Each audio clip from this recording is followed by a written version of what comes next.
बिस्मिल्लाहिर्रहमानिर्रहीम। इस वीडियो को बनाने का मकसद सिर्फ लोगों को अपनी आप बीती बता करके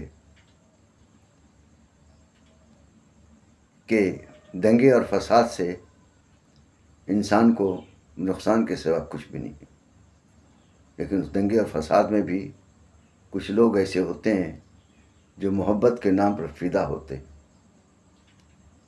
और इस वीडियो को बनाने के पीछे मेरा कतई मकसद नहीं है कि मैं किसी को उसकी ज़ात से या उसके मज़हब से बुरा कहूँ। एक वाक़यात है, उसको मैं आज कलमबंद कर रहा हूँ। साल 1980 का मामला था। मुकाम बिहार शरीफ, मई का महीना था शायद। आपस में हिंदू मुसलमान सिर्फ एक ताड़ी के मामलात को लेकर के लड़ पड़े और जाने भी गए। जुमरात का दिन था। दूसरे दिन जुमा था और जुमा का वक्त था।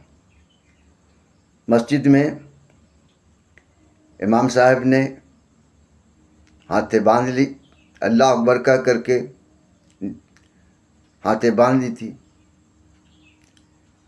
दंगाइयों की आवाज़ आने लगी। हम नहीं बताएंगे कि उनकी आवाज़ क्या थी, ताकि नफ़रत ना फैले किसी में। मैं पिछले सफ में था, दौड़ कर गया। मस्जिद के पास में ही मेरी बीवी और मेरे 1.25 साल की एक बच्ची, जो अब दुनिया में नहीं है, इंतकाल कर चुकी थी। जाकर देखा। हमने कहा नमाज बाद में भी ज़ोहर पढ़ी जा सकती है, पहले इन लोगों की जान बचाई जाए। और रेसिस्ट किया। दंगाइयों ने सोचा था कि लोग नहीं मिलेंगे उस वक्त, सब मस्जिद में होंगे, लेकिन कमज़ोर ईमान वाले लोग, जिसमें मैं भी था, नियत तोड़ कर करके बाहर गए और जान बचाया। दंगा कई दिन तक चलता रहा और उस दंगे में उस वक्त की प्रधानमंत्री श्रीमती इंदिरा गांधी जी को भी बिहार शरीफ में आना पड़ा और लोगों से अमन की अपील करनी पड़ी। उन्हीं दिनों गोलियों की तड़तड़ाहट और बम की धमाका से परेशान होकर के मेरी बीवी, जो हामला थी, उसका मामला बिगड़ गया। कहीं आसपास में कोई डॉक्टर नहीं था, कोई ऐसे नहीं थे। भराव पर, जहाँ पर दंगे ज़्यादा हो रहे थे, कई अमवात की खबर उस इलाके के कई लोगों से आ रहे थे कि बहुत लोग रास्ते के मुसाफिर मारे गए। मुकामी लोग नहीं, मुसाफिर लोग मारे गए। हमने तय किया कि उसी इलाके में भराव पर मेरी एक कमला चाची रहती थी, जिनके पति मेरे वालिद के दोस्त थे। वो बिहार शरीफ सदर हॉस्पिटल में मैट्रोन थी। हमने तय किया कि हम जाएंगे वहाँ। बच्ची को वहाँ एक खान साहब के घर में छोड़ दिया कि बच्ची को देखिएगा।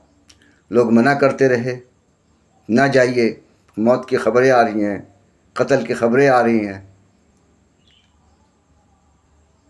हमने कहा कि यहाँ बैठने से मेरी शरीक हयात मर जाएगी, मरेंगे तो साथ मरेंगे। और किसी सूरत से एक रिक्शे वाले को, जो कि गैर मुस्लिम था, उसको बुलाया और उसको समझा करके लेके निकले। बीवी से मैंने इतना खाली कहा था कि तुम नकाब उतार दो, मेरे साथ चलो। हम कई मोहल्लों को अबूर करते हुए वहाँ पहुँचे, कमला चाची को आप आवाज़ दिया, कमला चाची खोले, अंदर गए। कहें कि तुम आ कैसे गए? हम कहे चाची तुम्हारी बहू की बहुत तबीयत ख़राब है, नहीं बचेगी। उसका 3 महीने का जन्मा बच्चा था, वो ख़राब हो चुका है, दर्द से खून से लथपथ है, दर्द से करा रही है, आप उसकी जान बचाइए। कहे फिर जाएगा कैसे? हम कहा जाएंगे क्या, चाची के घर में आए, चाची के घर में रहेंगे।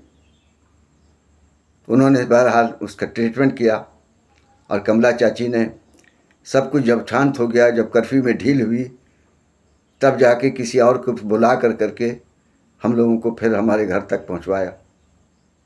मेरे कहने का मकसद ये है कि दंगे फसाद में आदमी नहीं, इंसानियत मर जाती है और इंसानियत को मरने नहीं देना चाहिए लोगों को।